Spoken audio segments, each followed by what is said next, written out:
Hello and a very warm welcome to today's webinar discussing the UK as an ASEAN dialogue partner featuring Her Excellency Cara Owen, our British High Commissioner to Singapore, and His Excellency Jon Lambe, Ambassador UK Mission to ASEAN. My name is David Kelly. I'm the Executive Director here at the British Chamber of Commerce. The British Chamber of Commerce in Singapore works extremely closely with the British High Commission, and never more so than in the past 18 months. And we have had the honour of our High Commissioner's insights and updates during many of our dialogues throughout the year. This is an important relationship which offers many opportunities, including today's webinar, where we are also delighted to welcome Ambassador of the UK Mission to ASEAN, His Excellency Jon Lambe. Jon, thank you very, very much for joining us indeed. Moderated by Richard Warburton, our Chamber President. Guests on this session will share updates on the UK becoming a dialogue partner of ASEAN, or the Association of Southeast Asian Nations, and what this means for business here in Singapore. This falls within our Future of Trade theme and is also supported by Jardine Cycle Carriage as our ASEAN In Focus partner. So a thank you to the Jardine's team for your continued support of the Chamber. A bit of housekeeping: you will have the opportunity to post your questions throughout the session. Please use the dedicated Q&A box on your Zoom toolbar, and we will try and address these throughout the session more broadly. And with that, I will now hand over to Richard Warburton to moderate today's session. President, a very warm welcome to you, and over to you. David, thank you very much for that introduction. I'm very pleased to be moderating today's webinar with Her Excellency Cara Owen and His Excellency Jon Lambe. I suspect and hope that many of you have heard of ASEAN Dialogue Partner, but may be unsure what this actually means and how it sits in the context of the Indo-Pacific Tilt focus by the UK government. So today we look to address what dialogue partner status means for British business, and specifically for those operating in Singapore and across the ASEAN. On the 25th of October, UK Prime Minister Boris Johnson addressed the ASEAN Business and Investment Summit, following the UK becoming ASEAN's first dialogue partner in 25 years. Boris Johnson said, and I quote, "I was delighted to see ASEAN choose the UK as its first dialogue partner in a quarter of a century. Pre-pandemic, we were already doing in the region of 40 billion pounds of business each year with ASEAN. Now, as we all seek to build back better from coronavirus, I want to see that figure rise further still. And I'm sure it will, because global Britain is once again open to the world." And with that positive message from the Prime Minister, I'm delighted to hand over to Cara and Jon to set the scene before diving in to what this means for the future. So a very warm welcome, Cara, and I'll hand over to you for your opening remarks. Thank you so much, Richard, and thanks to you and to all of the British Chamber team for giving Jon and I this opportunity to speak to your members, putting in context a bit what ASEAN Dialogue Partner means. And I think you're absolutely right. It trips off our tongue, and we've been working towards this for a number of years. But in terms of what does that actually mean in reality, I think it does take a bit of explaining. And Jon is exactly the man to be able to do that. But first of all, I think in this presentation, Jon and I wanted to do a few things. Number one, I wanted to set out a bit the global context into which ASEAN dialogue partner status fits. Jon is then going to go into detail of what it could actually mean and what it will mean in terms of pattern of interaction with ASEAN itself. I was then going to finish with just a few words to remind all of your members of how the British High Commission operates, and if they want to do more with us on any of the issues that we cover here, how you can interact with us and how we can continue on that really fantastic relationship that we have built, definitely here in Singapore with the British Chamber. I think it's one of the strongest, the best High Commission, Embassy, Chamber relationships I have ever come across. But I know that my colleagues are also working very, very closely with the chambers across the whole ASEAN region.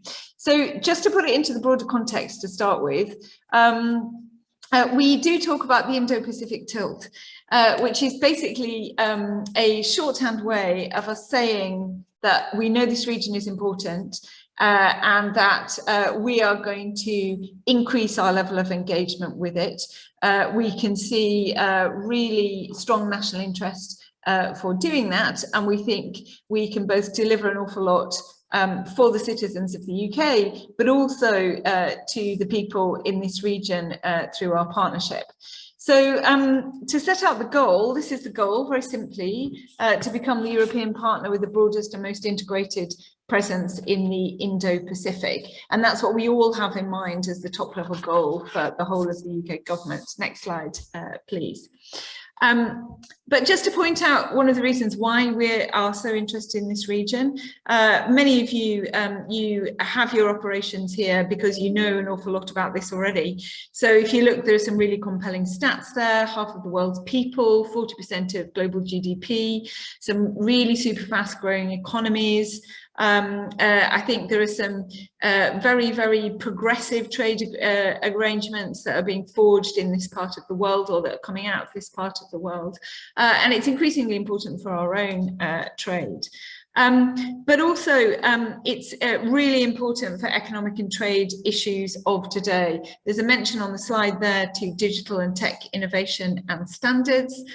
We are really interested in making sure that the standards that are adopted are ones that are going to enable our companies and our academics to be able to more than survive, but also thrive. And in terms of where we are going to win or lose the battle around climate change, this region is incredibly important. It has some of the biggest emitters, and it also has some of the biggest transition challenges on which we think the UK can play a really strong partnership role. So what does that mean in terms of what we're doing? You will see us forging bilateral trade agreements, and you know that Singapore was one of those that we inked at the end of last year alongside Vietnam and Japan. We are negotiating to join CPTPP. We have conversations around things like supply chain resilience, and we're putting a lot of effort into our relationships around science and technology. Next slide, please. There's also a really strong security justification for us having the strongest possible presence and partnerships in this region. Of course, you can't have any conversation about international issues without looking at geostrategic competition. That is a fact of what we're living through at the moment. We know that this region, there are some really tricky territorial disputes. We are keen to make sure that there aren't any risks around proliferation. There are climate-related threats that could lead to major migrations, conflict, as it could be around all of the world. There are serious organised crime and terrorism concerns, and there are cybersecurity concerns here. So our security relationship in this part of the world, and I'm not talking just about Southeast Asia, I'm talking about the whole Indo-Pacific region, are really, really important. And again, looking at some of the activities that underpin our approach here, you've seen the Carrier Strike Group coming through on its first major deployment to this part of the world. We talk to lots of countries in this region around maritime law. We talk about cybersecurity and how we can support in capacity building. We've got a very special, in this part of the world, defence arrangement in 5-power defence arrangements. And there's a huge amount that we're doing around the climate transition, around green finance, how we've worked with them in approaching COP26, which is happening in the UK at the moment. And then next slide, please. The third area that we really think about is around values, that we believe that some of the values that we hold most dear are really important to the future development of the human race, and they're really important to us and to the way that our companies and societies operate. So things like free trade, things like rules in the security space that are applied fairly and that help protect all of us, so that we can go about our lives and so that we can go about trading.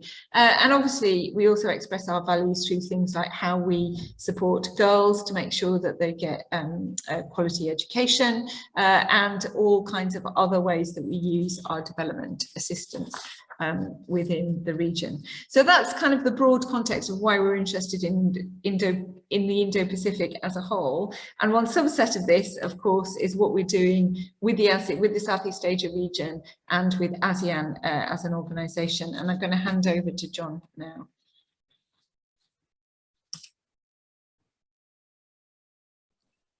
Brilliant. Well, many thanks. First of all, before I start, I'll kind of echo the thanks that Cara was expressing right at the beginning. It's a real pleasure to join you today. Thank you very much for inviting me to come along and talk about our mission here in Jakarta, about our new dialogue partner status. It's always fantastic to be engaging with our businesses who are so important in this part of the world and so important in our relationship. And I'm looking forward to our discussion. So I thought what I might do is say a little bit about dialogue partner status, kind of what it actually is, what it kind of means in reality and why the UK wanted it in the first place. Then say a little bit about how we got there. And then I'll dig a bit deeper into some of the economic aspects of it, how we're taking the partnership forward and what it kind of gives us, but also, you know, what it doesn't, because it's not a panacea. So to start with, dialogue partner status itself, as Cara and Richard were both saying, certainly for me, it has been something that I think about almost all the time. It's been the kind of the major objective of my life for the last 2 years. But I'm always conscious that not everyone is as interested as I am. So really what it is, it's the kind of inner circle of ASEAN's partnerships. So ASEAN is made up of its 10 member states. And it has had for a very long time 10 dialogue partners who have built up from about the late 60s, early 70s through to the mid 90s when China and Russia became the 9th and 10th partners. And at that point, ASEAN introduced a moratorium on new dialogue partners to keep the number manageable and at the appropriate level of kind of seniority and engagement from ASEAN's point of view. Now, of course, it's probably not a surprise to know that part of our interest in this was triggered by the fact that when we left the European Union, we lost the dialogue partner status that the EU has, and in which actually the UK was one of the prime movers back in the 70s for the EU to become a dialogue partner. So partly the reason that we wanted it was to ensure continuity. But more importantly than that, it was continuity in a relationship that is really important to us and is really important to ASEAN, and where UK-ASEAN ties are both really deep and also really broad. As Cara has set out so clearly, the kind of Indo-Pacific Tilt covers a really wide span of issues, and ASEAN is right at the centre of lots of them. Not only because of the importance of Southeast Asia in the whole of the Indo-Pacific, but also because ASEAN kind of brings together all of the big players. So it's not just about Southeast Asia, it's also the fact that the US, China, Japan, Australia, these are all the other dialogue partners, and they all kind of build their engagement across the whole region really around ASEAN, which sits at the heart of it. So from a UK perspective, there's kind of 3 big goals there. Firstly, the relationship with Southeast Asia. Secondly, the relationship with the other players. And the third point is that we can use that to deliver the whole of the Indo-Pacific Tilt. And a couple of things that kind of illustrate that. So we've got up here on the screen, Dominic Raab, our previous Foreign Secretary. When he had just been appointed, he joined the ASEAN Foreign Ministers meeting in Bangkok. And in the space of a long weekend, he was able to meet and engage with 22 foreign ministers from right across the Indo-Pacific. So it's a fantastic platform for the UK to be engaged. And as Cara was setting out in our integrated review, we had a section on the Indo-Pacific Tilt. There were kind of 9 big things that we wanted to achieve. And one of those was to become an ASEAN dialogue partner. And obviously, I'm really happy that it's one of the things that we've achieved first, and we can kind of tick that box. But the journey doesn't stop there. So now that we are a dialogue partner, we're now looking at using that as a platform right across the board. So just to say a little bit about the campaign that we went through, what was really important from the UK perspective, I think, was to demonstrate that this is a really enduring commitment from the UK. So it's built on foundations that go back a really long time. The UK is one of a very few countries that has embassies and high commissions in all 10 of the ASEAN member states. We have a fantastic regional defence section based in Singapore that's been there since 2015. We have a huge amount of engagement, as Cara has set out, particularly with some of the ASEAN member states, but we've got a very broad engagement with all of them. But our plans for the future go a lot further, and I think demonstrating that commitment, demonstrating how ambitious we were for the future relationship was really important.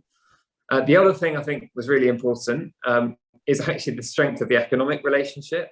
You know, as all of you and your members know, this is a really dynamic region. Trade and economic development are right at the centre of all of the government's priorities across this region, and I think they really see the strength of the UK offer here. They're really keen to find ways that we can deepen our economic partnerships. And then I think the other thing that was really important, as Cara set out, is that this is a region that's really experiencing geopolitical competition in a very kind of real sense. And I think the UK coming in as a permanent member of the Security Council with a very strong reputation that we're very proud of commitment to the rule of law, commitment to multilateralism, fairness, these kinds of qualities that we brought with us, I think were also something that really appealed to ASEAN and appealed to the 10 member states, which, although of course they're extremely diverse, I think all have a lot of shared interests with the UK, and we have a lot of shared interests with them. And as a great sign, of course, of that commitment, we've got our Foreign Secretary, Liz Truss, in the region. She was in Malaysia earlier this week. She's in Thailand today, landing in Jakarta this evening, and I'm looking forward to seeing her here tomorrow. So if we could move on to the next slide, please. I'll say a bit about how we're using this relationship to really go deeper in the economic space. And I think one of the things that has worked in our favour with ASEAN is that while we were working through the process of becoming a dialogue partner, you know, we essentially asked ASEAN quite a difficult question, given that we were asking them to find a way to bring the UK in despite this 25-year moratorium. But on the economic side, we were able to move ahead really rapidly with building up the relationship. And we've been bringing in new forms of cooperation, new programs, new kind of government-to-government links, the UK ASEAN Business Council, and of course, all of the business councils in the member states have been really important as well. And all of that has thickened the economic cooperation a lot. And just in September, actually, it was Liz Truss, while she was our Trade Secretary, who agreed this. But the UK and ASEAN agreed and published a joint economic declaration, where it's not a legally binding document, but it sets out a very clear direction of travel with a lot of political buy-in jointly signed up to by those economic ministers. And I'm not going to list them all out, but we've got 11 main areas of cooperation that we talk about in that, which are here on the screen. And I hope and expect that your members will see a huge amount of interest to them. And that will not be a coincidence, because this has been worked up with the strengths of the UK economy, the strengths of British business very much in mind. We work extremely closely with Natalie Black as the Trade Commissioner and also as our senior economic official for the relationship with ASEAN. And I have a team from the Department of International Trade in my mission who are leading this work for us. So what we're looking at here is a declaration and a plan of work where we can bring in UK strengths, both from government and from the private sector, and match those up with ASEAN interests. And for me, one of the things that's most kind of exciting about that is I just get a sense from both sides of massive enthusiasm about the opportunities. There's no sense of kind of a zero-sum game, I think. I just hear from ASEAN counterparts that they want more and more UK engagement, they want more trade, they want more British businesses out here, they want expertise, professional services, infrastructure investment, everything. Because of course here the economies are still growing fast and there's, you know, opportunities abound, and the UK has this fantastic offer. And then obviously in reverse, we have you know, fantastic trade and investment flows going the other direction into the UK from right across this region. So this will now form the kind of framework of our engagement going forward. What I should say is that this is not a substitute for any of the other relationships that we have. So, you know, ASEAN moves at the speed of all 10 countries. They always have to agree by consensus, and they're very, very diverse, particularly in economic terms. So what this, I think for us, what this adds is a new layer of engagement, a new type of way of engaging with the 10 countries as a group. But what it doesn't do is take away from or replace the engagement that we'll be doing with each of the 10 individually. So the work that Cara and her team are doing in Singapore is matched right across the region. And so my team and me are looking to add a layer on top of that. But some of the fastest progress, and in business terms, you know, the business wins or unblocking the market access barriers will probably happen in the first place at the country level. And then what we'll be looking to do across the region is move the whole region in a similar direction, but that might take a little bit longer. So I'll stop there. I'm sure we can go into more of that in the Q&A, but that's an overview of kind of what dialogue partner status is and how we'll be using it. Thank you. So I was now going to bring that back to Singapore. Now I've put up this super busy slide. It's an infographic we developed with the Singapore government, or we developed it and they jointly adopted it with us, which basically puts into a tin the 5 priority areas that we're working with Singapore on. And if you look at these: economics and trade, climate and sustainability, tech, knowledge and education, security and resilience, you can see that they are reflected in the kind of issues that are prioritised also at an ASEAN level. So we were really keen to make sure when we were pursuing our ASEAN relationship that it added value at each individual level. So it reinforces what we're doing with Singapore. And with Singapore, we can think of things that we can do together to support the further development within ASEAN, for example, or to jointly share our experience as we did on, say, how do you set a nationally determined contribution for climate reductions, carbon emission reductions, or a long-term strategy? How do you go about developing one of those? So you can see how through the Singapore bilateral relationship, the ASEAN relationship reinforces it, as John says, but we can also find ways to work together within ASEAN. If you go to the next slide,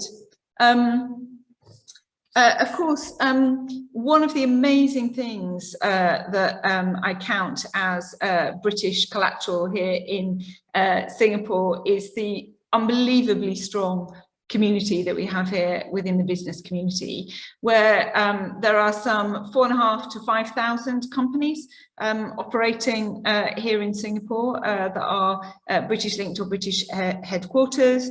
You operate across so many sectors, and again, it's no surprise that the areas that I have selected for priority for us to work with the Singapore government are in a sense dictated by the strengths that you are showing me of the British business community. They're really, really compatible.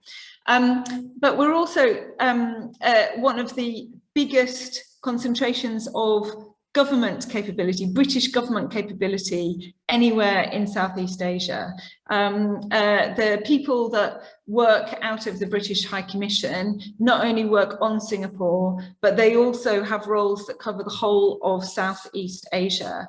And you can see here, I've tried to put a bit of a map of who's operating in which particular areas. And you can see we've got strengths in defence, we've got strengths in international trade, we've got strengths in digital trade, cyber, science and innovation, climate and energy. All of those are headquartered out of Singapore.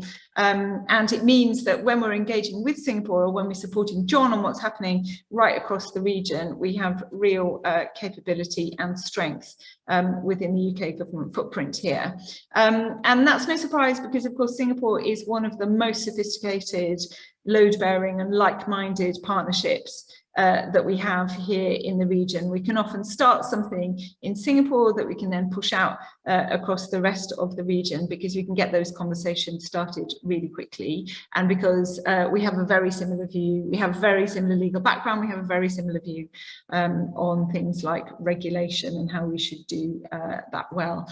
As John's mentioned, we've also got Natalie Black, the APAC Trade Commissioner, who's got her headquarters here with a number of relevant DIT leads, including financial services and infrastructure. And if you go to the next slide, please, Helen. I just wanted to outline a little bit how we work with and in Singapore at 3 different levels effectively, and how this can strengthen what we're trying to achieve right across the region. So first of all, we try wherever possible to lend our support to what you need as British companies, as British universities and other organisations to achieve what you are achieving on an individual basis. Secondly, we always seek to find those transformational things that we can be pursuing that are going to make your life, your business, your academic relationship friction-free. So things like the digital economy agreement that we're negotiating at the moment, the financial partnership and the agreements that we can get under that, and also working with Singapore to get a kind of Singapore agreement to us joining the CPTPP. Obviously, it takes more than just Singapore, but we have to do our part in Singapore. And then there's another layer that we work with Singapore at, because they're a really effective multilateral and international player, again, with a very similar outlook to ourselves. So what can we do together with them at an ASEAN level? Are some of the rules that we're setting between ourselves, can there be models for what we do either in the region or more broadly in the world? So we've got that very much in mind when we're looking at the digital economy rules and other sorts of regulation that we're talking about. Can we work together on things like WTO reform? And what can we do together to make sure that the growth in carbon markets, voluntary carbon markets, happens at the pace that we want it to? And if you go to the next slide, Helen, this is just a reminder really to everybody who's listening that there are lots of different ways that you can interact with us and that we can support each other in what we're trying to do. So as I said, within the High Commission, we've got this concentration of regional HMG capability. We've got good reach back into Whitehall. We have a great relationship with the Chamber and its constituent committees who are thought leaders here in Singapore. The work that you do, the events that you hold, really put British linked leadership really on show here in Singapore. We also have, I personally have lots of interactions with senior members of the government here in Singapore. The British Chamber's got its own relationships, but we always try to make sure that we are supporting each other in some of the key things that we're trying to achieve in those relationships. We have a different relationship, but it's very complementary and we can support each other. And you can see very clearly across the British Chamber work plan and across our own in the High Commission, they are very, very, very compatible. So I just wanted to set that out so that you could understand what are the various touch points and what you can think about partnering with the High Commission, with Jon's team in ASEAN, through the British Chambers, or individually as individual members yourself. I think that takes us almost bang on to the half an hour that we wanted to give to presenting some thoughts to the membership, Richard. So I'll hand it back to you. Perfect. Cara, thank you very much. And Jon, thank you for that comprehensive and detailed overview. I think 2 takeaways from me. One is starting to get the understanding of what dialogue partner means. And the second is actually demystifying UK government and how all the departments and all the teams work together. So Cara, thank you for that overview as well. I think that will be very useful for a lot of people as well. I would remind everybody on the call that you can ask questions. I do see some questions starting to come through, so please do ask. Unfortunately, we only have 30 minutes with Cara and Jon, so I'm sure we're not going to get through all the questions, and if we don't, we'll take those away and we'll answer those separately offline, as we normally do as well. So what I'd like to do is maybe just look at another level of detail in maybe 5 areas. One is just, again, a bit more depth around dialogue partner status, and Jon, maybe I'll focus on that. We'll talk about trade, we'll talk about CPTPP, carrier strike group, and climate change as well. And any other questions that are coming through as we go. So maybe Jon, to start with you and just focusing on dialogue partner status. I know you gave an overview of what it means and the aspirations and where it's come from, but let's step back a bit. For a lot of people today, it's the first time they're actually meeting you as a person, as an individual. So to warm up the conversation, why don't you just explain a little bit about you personally and what your role is, and and what you want to achieve from your role. Yeah, well, thank you, Richard. So what would I can go back to my job interview for this job and think about how I kind of presented to it, because this was a brand new job for the UK. So until I arrived, we had our ambassador in Jakarta, who was also kind of double-hatted as the ambassador to ASEAN. And so kind of creating my job and setting up a UK mission to ASEAN was really a kind of huge statement of intent, I think, by the UK. We did that before we'd even applied to become a dialogue partner, before we'd even left the European Union. And I think it was really intended to show that we were serious about this, that the relationship was going to matter. And so coming to it, there was a range of different people who could have done this job, really. And so the way that I presented myself was based on my history. So I've been a diplomat for about 10 years. Before that, I worked in our Department for Education for 6 years. Before that, I worked for our Inland Revenue, as was for a couple of years. So I've worked in kind of financial, economic issues, social, cultural issues on the kind of political security pillar, which is, so those are ASEAN's 3 communities, and that's how they think about things. So I've got that kind of broad experience of working right across the UK government. And I think that's a real signal for the kind of relationship that we're going to have with ASEAN. It's not just about foreign policy and diplomacy. It's really about the whole breadth of the UK government engagement, engaging with kind of ASEAN counterparts right across the board. So we've got health and education, as well as economic and diplomatic issues where we want to work with them.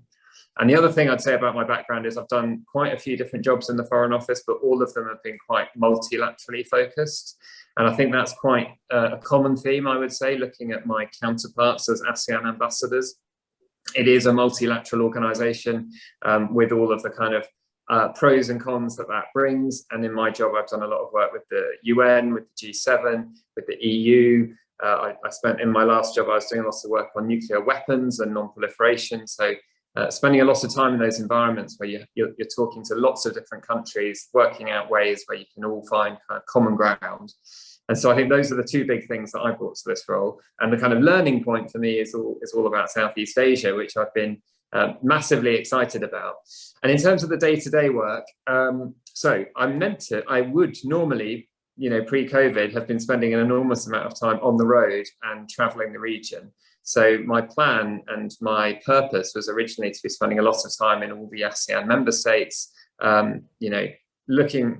strengthening UK cooperation with each of them, and also using that to build up our understanding of how we can work across the whole region. Obviously, that has not really happened, given what we've all been through over the past couple of years. And so the focus has been on the other side of the job, which is engaging with all of the ASEAN institutions that are based here in Jakarta. So the Secretariat, which is the kind of central function, is here, and then each of the 10 member states is represented here. And to be honest, that's anyway where I would be spending a lot of my time, particularly now. We've got our dialogue partner status, and the big thing we need to do now is put that into effect, which involves another round of negotiating and a big kind of joint decision with ASEAN about where we're really going to focus our efforts. But as I said, in the economic space, that decision has been, or that framework has largely been set by the joint declaration we made a couple of months ago. Excellent. And just, one of the disadvantages of not being able to travel is you can't build that face-to-face relationships. And in your introduction, you said, of the 3 big goals, 2 of those were about really developing those relationships with the other dialogue partners and within the region as well. Maybe ask you a broader context question. You alluded to that one of the catalysts for ASEAN dialogue partner status was Brexit and the need for continuity. Do you feel that actually we should have got here anyway to actually leverage Greater Britain in this part of the world? So I think definitely it would have been a great opportunity. I think that the challenge would have been that ASEAN does have this moratorium on new dialogue partners, and because of our situation, as we were a dialogue partner as a member of the EU, both us and ASEAN were going to lose that if we didn't become a dialogue partner in our own right, and I think both of us would have felt that loss quite keenly. So I think that opened up a unique opportunity for the UK, which I think wouldn't have been available otherwise, because if we were still in the EU then and wanted to become a dialogue partner in our own right, then why wouldn't other European member states want to do the same? And why would ASEAN make one rule for the UK and another rule for everyone else? So I think it is absolutely a fantastic opportunity for us. You know, we are the only European country with a seat at that table. The EU is there as well, but we're the only country there from Europe. I think that is a real strong statement of intent. You know, Cara said right at the beginning, our goal is to be the non-regional partner with the strongest offer across the Indo-Pacific, and I think this is a real example of that. So it's a fantastic opportunity for us, but it's only come about really because of our unique circumstances. And now my job is to make the most of the opportunity that brings us. Absolutely. And I'm just going to turn to a question that's coming from Peter Crowhurst, who's the CEO of the British Chamber in Myanmar. And Peter's question is, what can dialogue partner status do to help the current situation in Myanmar? Yeah, well, it's a fantastic question, and it's a huge priority for us at the moment. So the UK, we're proud to say, I think, that the UK has a particularly strong and close interest in Myanmar. And that includes, you know, the situation at the moment, the coup that happened earlier in the year, and the response that both ASEAN but also the kind of wider international community are mounting to that. I would say as a dialogue partner, it's particularly helpful. So as I said, the UK has a strong role in the Security Council. We're what's called the pen holder on Myanmar. So that means in the UN Security Council, we kind of lead and drive forward all of the work of the Security Council. And of course, ASEAN, it's a huge priority for them. They've taken, I would say, unprecedented steps since the coup, including, you know, just a couple of weeks ago, the decision not to invite a political representative to the ASEAN summit. It's never happened before. And so what we're doing as a dialogue partner is making sure that those efforts, those different tracks of effort, are really well lined up together. The UK is also one of the biggest donors in Myanmar, one of the biggest providers of humanitarian support, and has been for a long time. And again, working really closely with ASEAN, we can make sure that our support and their support for the kind of worsening humanitarian situation is also really well coordinated. So that's less of an economic argument, but I'm afraid at the moment, this is, you know, it's such a huge issue, as I'm sure Peter knows, that our thinking is not primarily economic, but more focused on, you know, finding a route past the coup and resolving some of the humanitarian challenges that are there at the moment. John, thank you. I'm going to move us on to trade, if I can. Just conscious that there's lots of questions coming through. So just in terms of this is UK businesses coming to this side of the world. So you know, we understand that about 10% of UK businesses look to actively export, and actually within the British Chamber network, that's about 50% of member companies are looking to export overseas. In your introduction, you spoke about the 11 priority areas, and that in itself presenting opportunities. But what do you see? A question for you, Cara, and yourself, John. What do you see the opportunities for British business in this part of the world, as it can be actually quite a complex place to do business in? Maybe Cara, do you want to start with that one? Yeah, so I think they're absolutely enormous, which is one of the main things that underpins our activity in this region. And you can see in some of the sectors that are absolutely going to be driving the future of the UK economy. So say if you look at climate and sustainability, you know, how do you transform the energy system, for example? How do you decarbonize bits of industry? How do you make transport less carbon intensive? Those are all going to be things that this region is going to need to answer to, and they're doing a huge amount of thinking about it in policy terms, but also the companies, their investors are really interested in those. I think our financial and services sectors can be incredibly empowering for this region.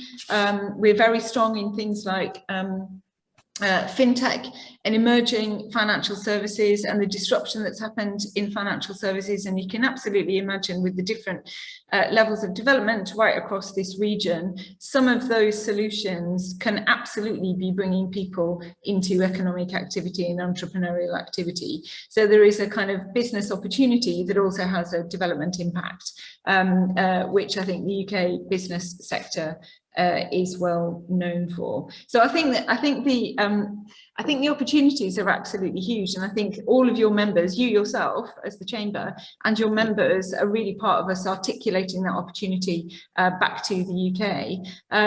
I still think that there are too many of them that have brilliant products that could land here really well, notwithstanding some of the complexities of entering some of the markets, and we're here to support on all of that. And so is our relationship with ASEAN, the kind of conversations that we're having at an ASEAN level, but on a bilateral market access level, we're here to support on all of that. But I still think the opportunities here are probably underappreciated. So the more that we can do together to tell the stories right across all of the significant sectors. Education is another one. You know, our education offer, if you asked anybody who didn't know very much about the ASEAN Dialogue Partner status and they said, what could you expect from the UK? I guarantee any random person off the street would put education in there close to the top. Would you say, John? It will always come out. So how can we be supporting national governments in their efforts to make their education systems as high quality as possible? How can we encourage mobility to our own amazing institutions? How can we use TVET to support what we're trying to do in the region? Huge number of opportunities. John? Yeah, so I totally agree and massively agree with all of that, and I think it's really, really exciting. So I won't repeat it all. I thought I might say a little bit more about the complexity side. So I think, you know, it is of course a complex region, and I think some of, you know, because it's also so diverse, some of those complexities are quite country specific. But one of the things that we're doing in the UK mission here is to look at that regional layer as well. We're doing some work particularly to look at market access barriers at the regional level, because I think, you know, this whole region, and it's one of the things that I'm so excited about with ASEAN, is it's kind of a beacon of free trade in a world where, you know, there aren't so many of those beacons left, unfortunately. And of course, the UK is one of those as well. So I think we see a kind of a like-mindedness there. But although kind of tariff barriers have dropped massively across the region, non-tariff barriers of different kinds have remained and sometimes crept up. So one of the things we're doing, my team is doing, is looking across the whole region to look at some of those market access barriers that are region-wide, and thinking about how we can do something at the regional level as well as at the country-specific level to try and either, you know, help ASEAN to understand those barriers, help understand the opportunities that would come if they were lowered, and then obviously from a UK perspective, there's opportunities for our companies as well. Yeah, just following on to something actually, Cara, you mentioned about the random man on the street and education. So actually, ironically, or woman, sorry. Or woman, I know. And ironically, I had a question from Michael from Coventry University. So not Michael that you're random, but Michael says that skills and education is one of the 11 priorities.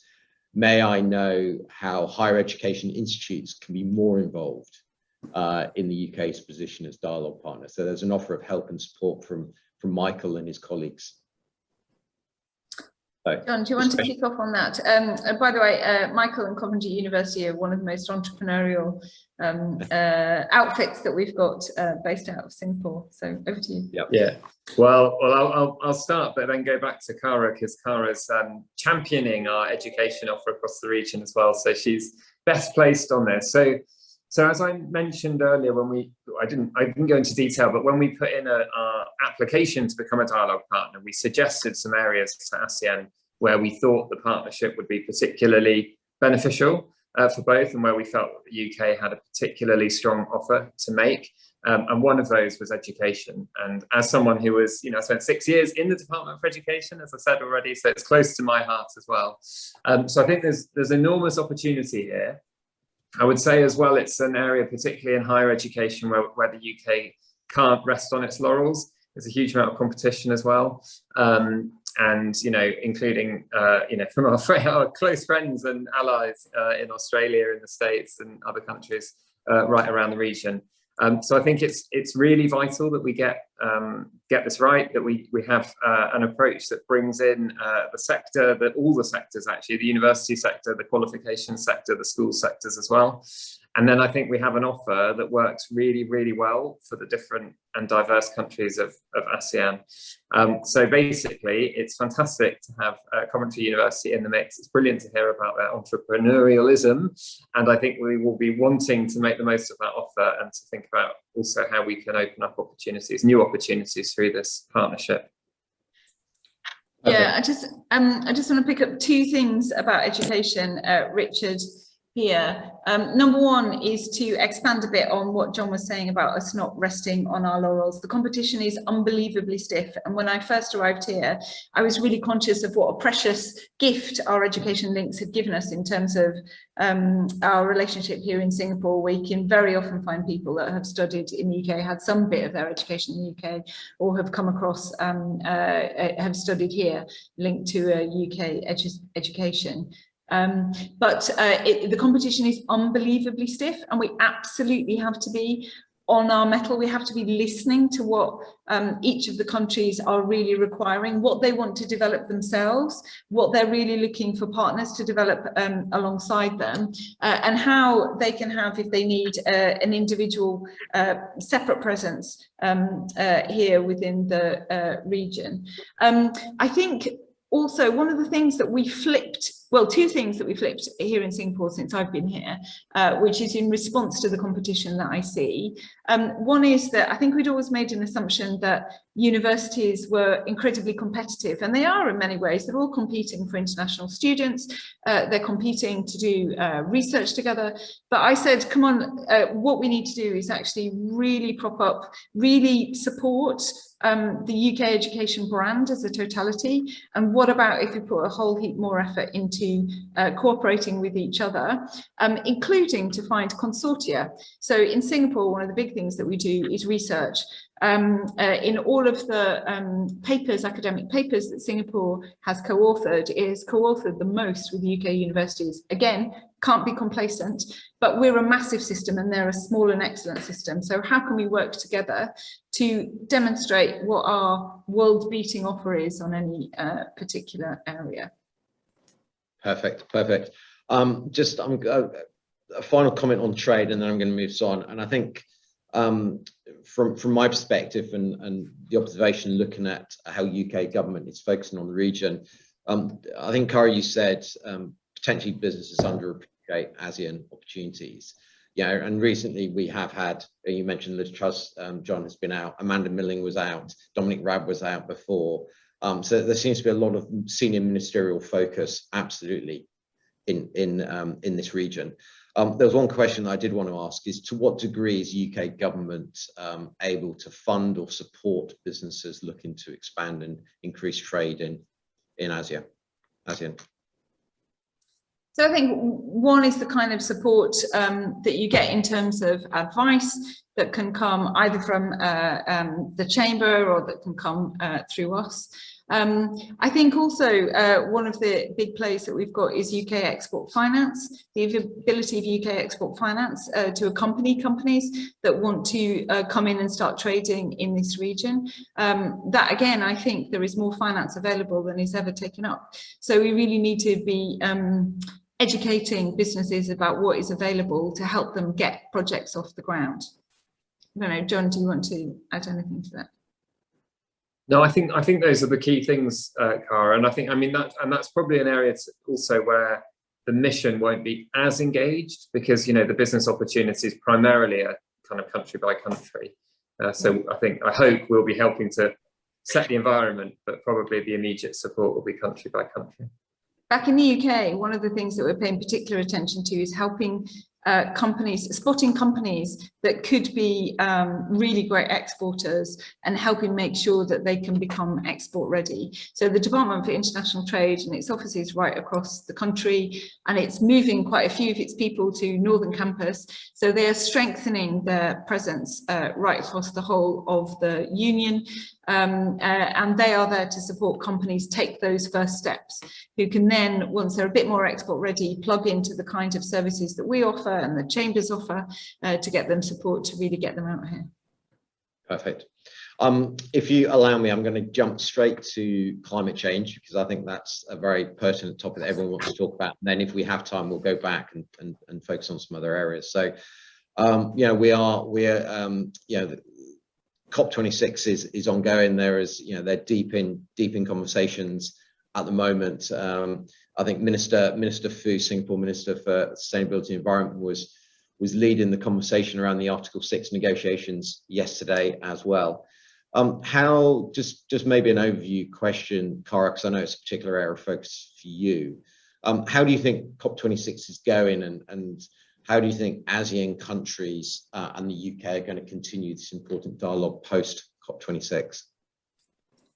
Yeah, so I guess we took a bit of a gamble really with COP26. Well, number one, actually taking it on, because it's always a really difficult thing to pull off.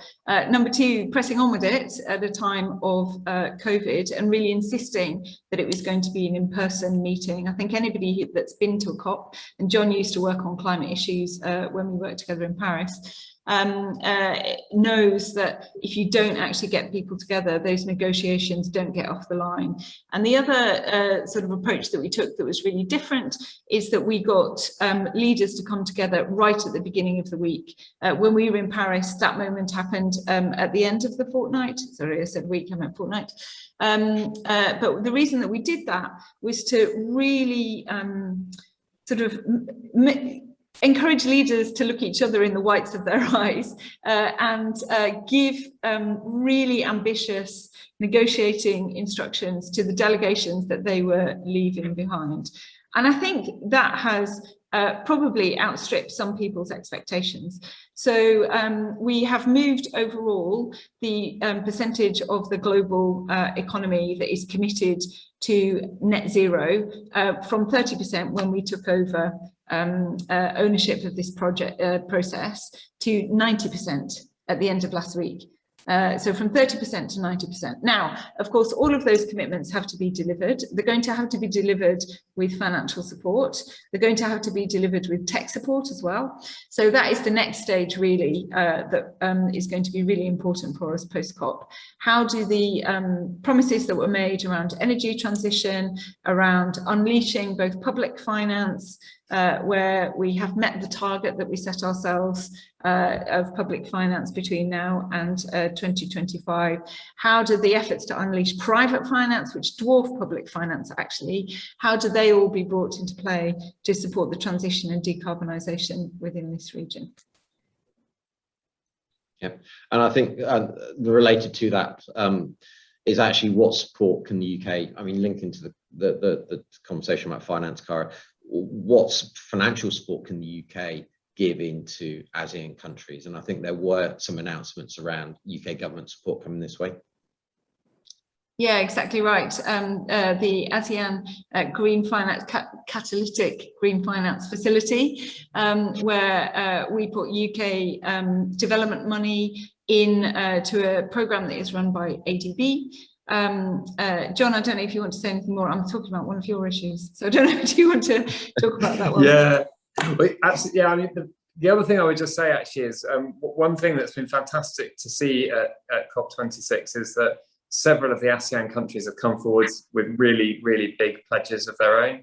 So we saw some net zero pledges coming through. We saw some accelerated pledges coming through. We had several of them signing up to the forestries and methane commitments that were really big deliverables from last week. And Cara's team, the team that's based in Singapore that works right across the region, have been saying to me that, you know, they've been working on this for years, and then all of their indicators for success have been going green one by one across the period of the conference so far. So it's really great to see, and I think it's really shown the kind of ambition in this region is accelerating, which is great.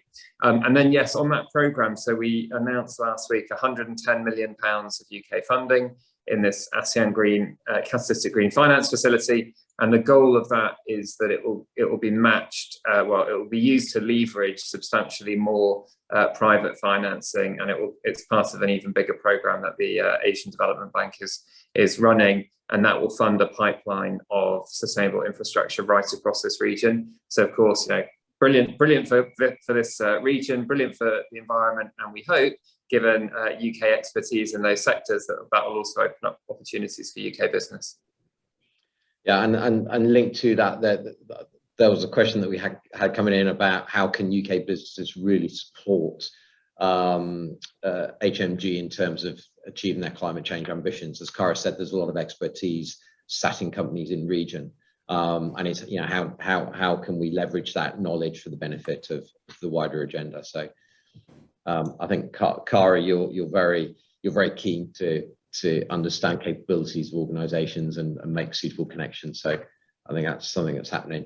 John, I've just Peter Godfrey also dropped a question that just how will the UK, being an ASEAN dialogue partner, assist in the process of re-engineering a more fit for purpose international trading model for the future of trade, including the issue of carbon and carbon credits, I suspect. Yeah. So we were very pleased that there were some sections in our joint economic declaration that was talking about this.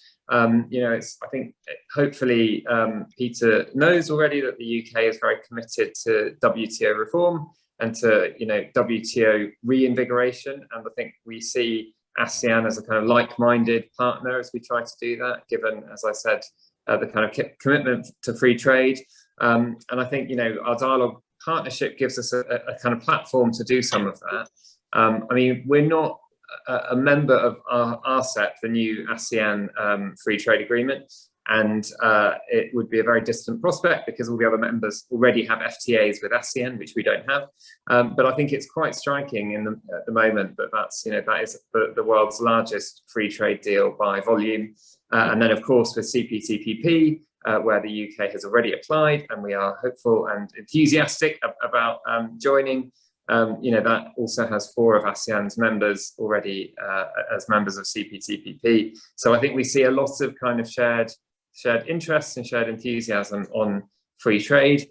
But of course, it's there are some headwinds, I would say, when it comes to things like the WTO. So we all of us who are committed to free trade need to work together.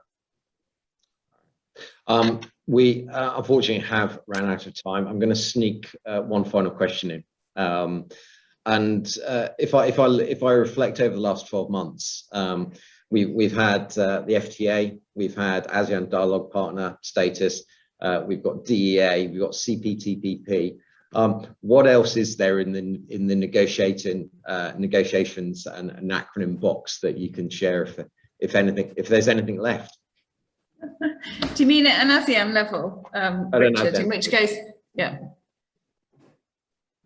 So it is, as you said, it is an acronym-heavy world, and there are plenty of other acronyms out there in the ASEAN world. But for the moment, I would say we have our plate quite full with really implementing the dialogue partner agreement. So agreeing with ASEAN that we'll become a dialogue partner is step one. The next big step is to agree a kind of 5-year plan that we jointly agree with ASEAN about what that means in practice.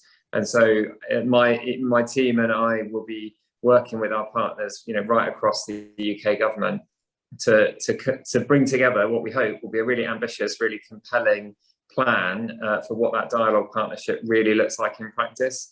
That will take us then through the next 5 years. And, by the end of that, we'll hopefully have a huge amount to show for the partnership. So for the moment, that's our big focus. The kind of acronym jungle out there remains, and we will listen with interest to any suggestions for other acronyms that we should get involved with. But for the moment, there are no grand plans. Brilliant. And with that, John, I'm going to pass to David to close, but I just want to personally say a very big thank you to yourself and Cara for your sharing today. And David, over to you. Thank you so much, Richard. Thank you for chairing the session today, and thank you so much, Cara and John, for joining us. We really appreciate your time, and I think we had lots of questions that were coming through from the audience as well. So perhaps, if it is possible, perhaps we can do sort of an FAQs back for some of those that we didn't answer. But a really, really great session today. So thank you so much for your time. That was really brilliant. Just like to highlight quickly before we go, we've got a couple of fantastic webinars coming up. We've actually got an in-person event with Cara as well coming up in a couple of weeks' time. Our Leaders in Business Lunch. We've got a UK Autumn Budget event on the 15th of November. We've also got a BritCham Presents event on Brexit, Where Are We Now? So lots of great activity before we close off for the end of the year. You will receive a feedback form, so please do fill that out. It helps us as a chamber to understand what you'd like to hear more of, so we can keep shaping content for you in the future and understand how you felt today's session went. So that leaves me to say a final thank you. The chamber team and I look forward to welcoming you at another event soon, hopefully in person, as things start to ease, and have a great evening ahead. Thank you.